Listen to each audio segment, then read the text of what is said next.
In today's video, we're going to be covering another use of area model multiplication. Now, you may be very good at doing area model multiplication already, and that's great. However, there may be some questions that are maybe not so obvious that you have to use area model multiplication at first glance. So I want to expose you to another type of question that at first glance, it may look a little confusing, but all it's really asking you is, use area model multiplication to solve this question. However, before we get into our example for today, let's have a quick refresher on what is area model multiplication. Area model multiplication is just another form of multiplication that uses place values. And by using those place values, it can break down your math into much simpler math, eliminating the need for a lot of mental math. With the use of this box here, we can break up both our numbers into their ones and their tens place and put them as such. So 12, you're going to have 1 10, and you're going to have 2 ones. 13, 1 10, and 3 ones. Now with the area model, you can do much bigger numbers than this, but this is just a simple example. After you break up your number into their place value locations, you simply multiply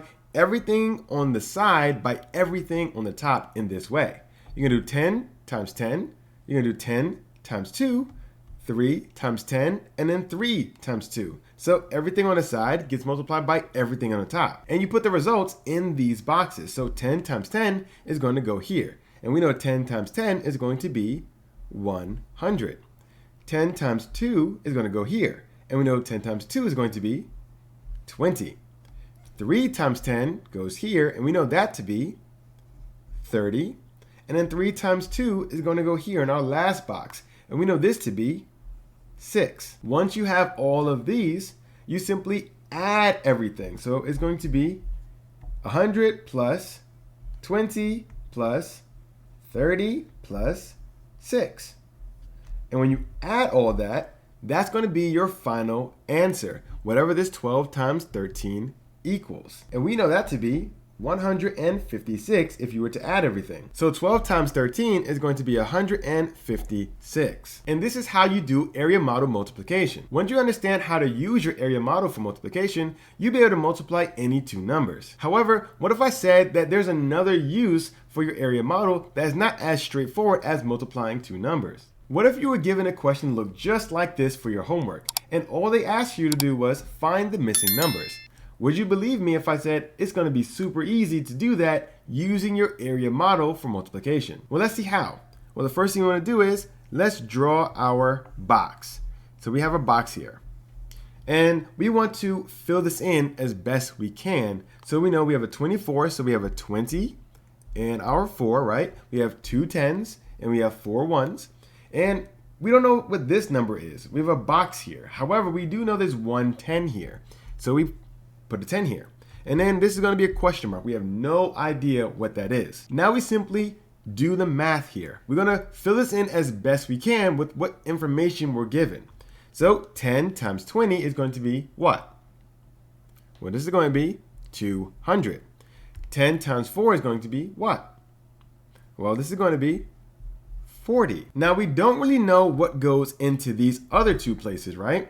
However, now let's look back at our question. Do you see anything in common here? We have a 4 and there is a 4 inside of our box. So what if this was a 0? And we have 2 zeros here and we see we have 2 zeros here. So what if this was a 2? That means we're about halfway done with filling in these missing spots, right? But we were given this 36 and we don't know what this is. But we see that 36 is smaller than whatever number this is supposed to be, right? So that means it's going to show up in the smallest box. Our smallest box is going to house this 36. Because this is going to be a 3-digit number, it's going to have to be here. So this is going to be 1 box 0. So we're almost done. We have 4 times something is going to give us a 36. Well, what is that something? Well, 4 times 9 gives us a 36. So what's 9 times 20? Let's see if we can fill in this last box. 9 times 20 is going to be 180. So that last box is an 8. We can put an 8 here. And that means that this box has to be the 9 that we just found. So we filled in all of these things, but we still have to fill in this last one, which all you have to do now is add all your numbers. 20, 40, 180, 36. Now that is supposed to be 180. It wasn't super clear, but it's 180 and 36. And that's all the numbers you had here. So when we add everything, you see you have 6, right? We have 3 plus 8 gives us 11, plus 4 gives us 15. And we carry our 1. 1 plus 1 plus 2 gives us that 4. So our final box has to be this 5.